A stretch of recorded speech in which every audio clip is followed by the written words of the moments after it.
जोहार। जोहार।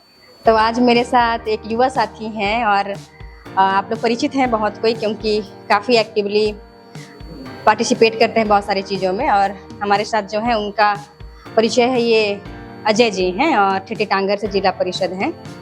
तो हम चूँकि युवाओं और महिलाओं को लेके काम करते हैं, तो बस ज़्यादा इनसे इनके अनुभव जानना चाहेंगे कि पंचायती राज के तहत जिला परिषद बन कर के आए, अब 3 साल होने को है, और ऐसे में क्या समझ पाते हैं व्यवस्थाओं के बारे में, और विशेष करके पंचायती राज में होने के नाते आपकी अभी क्या मतलब की उपलब्धियां रही इन 3 सालों में, या फिर आप क्या महसूस करते हैं या क्या चुनौतियां देख रहे हैं। अजय जी, थोड़ा ये बताने का हमारे दर्शकों को बताइए, ताकि समझ पाएँ कि जिन लोग भी पंचायती राज में हैं या तो फिर आना चाहते हैं जनप्रतिनिधि के तौर पे, उनको क्या कुछ मतलब कि देखना पड़ेगा, इसके बारे थोड़ा सा। अभी का पंचायती राज व्यवस्था को देखें तो विशेषकर झारखंड के लिए और सिमडेगा क्षेत्र के लिए बहुत बड़ी चुनौती है, क्योंकि पंचायती राज व्यवस्था तो बन गया है और इसके तहत त्रिस्तरीय पंचायत चुनाव हुई। जिला स्तर पर जिला परिषद है, पंचायत समिति प्रखंड में है और ग्राम पंचायत है पंचायत में। तो इतने सारे व्यवस्था होने के बावजूद भी आज पंचायत राज व्यवस्था उतना सक्षमता के साथ जनता के लिए काम नहीं कर पा रही है, क्योंकि पंचायत राज व्यवस्था में जो योजना बनना चाहिए, विकास की योजनाएं जो बनती है, एक ग्राम सभा में बनती है।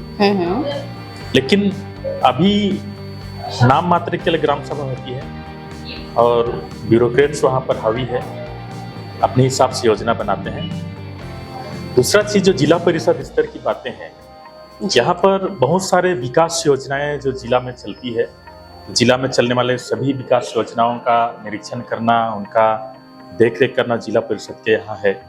लेकिन अभी भी जिला परिषद के सदन में कई बातें हम लोग रखते हैं, कई त्रुटियां हम लोग रखते हैं विकास योजनाओं की, लेकिन उस पर कोई कार्रवाई नहीं होती है। उदाहरण के लिए पिछले दिनों में हमने जल नल योजना के विषय में रखा था, क्योंकि जल नल योजना जिस तरह से आज दिखाया जा रहा है सरकारी आंकड़ा में, ये सभी गांव में प्राय जल नल योजना के तहत नल लग गए हैं, सभी घरों में नल से पानी गिर रहा है, ये सारी चीज़ें झूठ है। कई गांव ऐसे हैं जहां पर नल है लेकिन वहां पर जलमीनार नहीं है, कहीं पर नल है लेकिन पानी नहीं है, कहीं पर नल और पानी दोनों ही नहीं है, लेकिन वो भी सरकार के आंकड़ा में दिखाया जा रहा है कि उसमें जल नल दोनों है। तो ये सारी त्रुटियां हैं। सरकार के सदन के जिला परिषद के सदन के माध्यम से सारे बातों को सरकार के पास पहुंचाने का काम किया, लेकिन ये सारी चीजें वैसे का वैसे रहा। तो आपको क्या लगता है इसमें कि मतलब कि जो जिला परिषद का सदन है, उसमें इस तरह का जो आप बता रहे हैं कि आप लोग बात रखते हैं लेकिन समाधान नहीं हो पाता है, इसमें क्या लगता है आपको कि क्यों ऐसा होता है कि आप लोग जो बता रहे हैं उस पर भी मतलब कार्रवाई नहीं हो पा रही है और आप लोग के अनुसार काम नहीं हो पा रही है, गाँव वालों का हित का काम नहीं हो पा रहा है? सरकार को पंचायत राज प्रतिनिधियों की बात सुननी चाहिए और जब वो बात रखते हैं तो उनके अनुसार कार्रवाई भी करना चाहिए जो सही है। कई बार ऐसा लगता है कि सरकार भी हमारी बातें नहीं सुन रही है।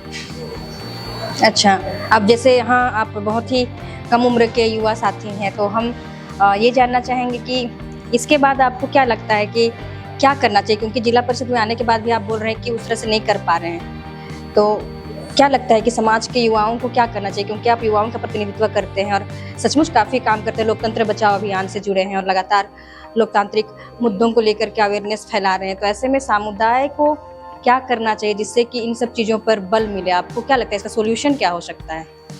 समाज के युवाओं को अब राजनीति में आना चाहिए। पंचायत स्तर की राजनीति में, प्रखंड स्तर की राजनीति में, जिला स्तर की राजनीति में आना चाहिए युवाओं को। जब युवा लोग आएंगे तो युवा अपने विचार से योजनाएं बनाएंगे। युवा दूरदर्शिता होते हैं, युवा रचनात्मक विचारधारा के होते हैं, और वे जब योजना बनाएंगे युवा, तो बहुत सारी विकास योजनाओं में गति आएगी, उनमें कार्य करने की क्षमता अधिक होती है, बहुत सारे विकास योजनाओं में गति आएगी और ग्रामीण क्षेत्रों में जो समस्याएं हैं उन पर युवा विचारधारा से काम होगा तो बहुत बेहतर हो सकती है। जी, अब अगला हम सिर्फ अंतिम पूछेंगे, क्योंकि आप काफ़ी कुछ बता चुके कि हमारे समाज के युवाओं को आप कहाँ देख रहे हैं और क्या लगता है कि हमको उनको कहाँ लेके जाना चाहिए। जिस तरह की जो विसंगतियाँ हैं थोड़ा महिला हिंसाओं को लेकर के, और जिस तरह के केसेस हो रहे हैं जिसमें हमारे लड़के लड़कियां भी बहुत इन्वॉल्व हो रहे हैं, विशेषकर लड़के, तो इसको आप कैसे देखते हैं और क्या करना चाहिए, क्या लगता है? क्योंकि मैं खुद भी इन सवालों से जूझती हूँ कि हम कैसे युवाओं को मतलब कि एक वैसा दिशा दे जिसमें कि एक तो राजनीतिक चेतना भी आए, साथ ही साथ समाज को आगे लेके जाने का। तो इसको लेके आपके क्या विचार है, क्योंकि आप काफ़ी संगोष्ठियों में जाते हैं और युवाओं से डायरेक्ट जुड़े हुए हैं। समाज के युवाओं को एक बार अपने समाज की ओर देखना चाहिए। हमारे पुरखे जो इतने मेहनत के साथ और इतने संघर्ष के बाद ये जमीन हमें दी है, और उस जमीन पर युवाओं को देखना चाहिए, इस समाज की विरासत पर देखना चाहिए युवाओं को। इस तरह युवा अभी बेखबर हैं और हमारे जो समाज की रीति रिवाज परंपरा लूटी जा रही है, हमारी जमीन लूटी जा रही है और युवागण बेखबर हैं। अभी नशा के चपेट में युवा हैं, नशा के चपेट में कई प्रकार की नशाएं हो रही है। आज ना केवल लड़के बल्कि लड़कियां भी कई प्रकार की नशाओं के चपेट में है और इसके फलस्वरूप कई अपराध भी हो रहे हैं। सही बात। कई आपराधिक गतिविधियां हो रही है और महिला हिंसा ज्यादातर महिला हिंसा की बढ़ोतरी हुई है और कई प्रकार की आपराधिक घटना भी हुई है नशा के कारण। एक लास्ट संदेश जो आप युवाओं को देना चाहते हैं?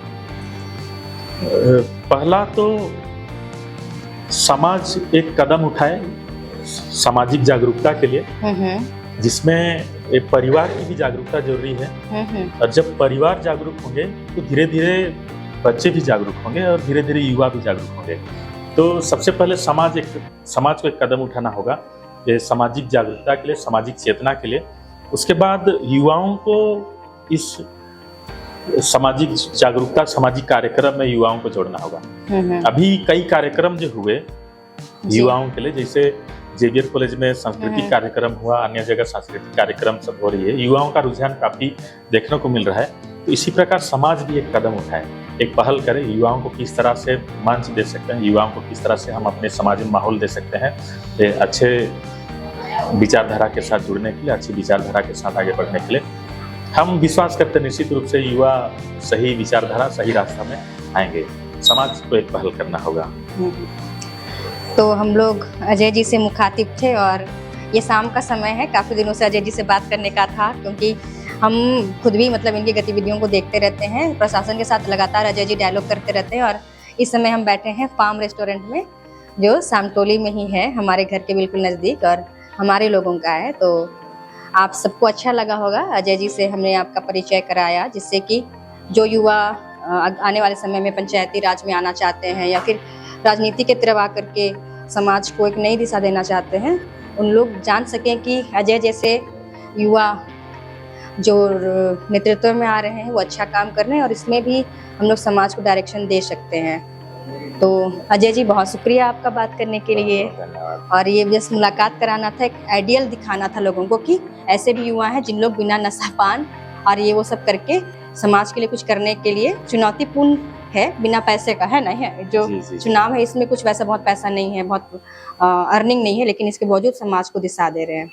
तो अगर आप लोग को अजय जी से बात करना रहेगा तो कमेंट कीजिएगा। हालांकि हम नंबर पब्लिश नहीं करेंगे क्योंकि ऑलरेडी ऐसे पद पे है कि काफ़ी लोग कांटेक्ट करते होंगे, और अगर आप लोग को लगता है कि उनसे कुछ सीखना है और कुछ बात करनी है तो कमेंट कीजिएगा, तो हम फिर नंबर उनका आप लोग को मुहैया कराएंगे, जिससे कि आप लोग डायरेक्ट उनसे कुछ भी पूछ सकते हैं, क्योंकि इनके पास पंचायती राज और पेशा और लोकतंत्र को लेकर के काफ़ी विचार हैं। अगर जुड़ना चाहते हैं तो ज़रूर जुड़िएगा, पूछिएगा, हम आप लोग को ज़रूर इनका नंबर देंगे। शुक्रिया।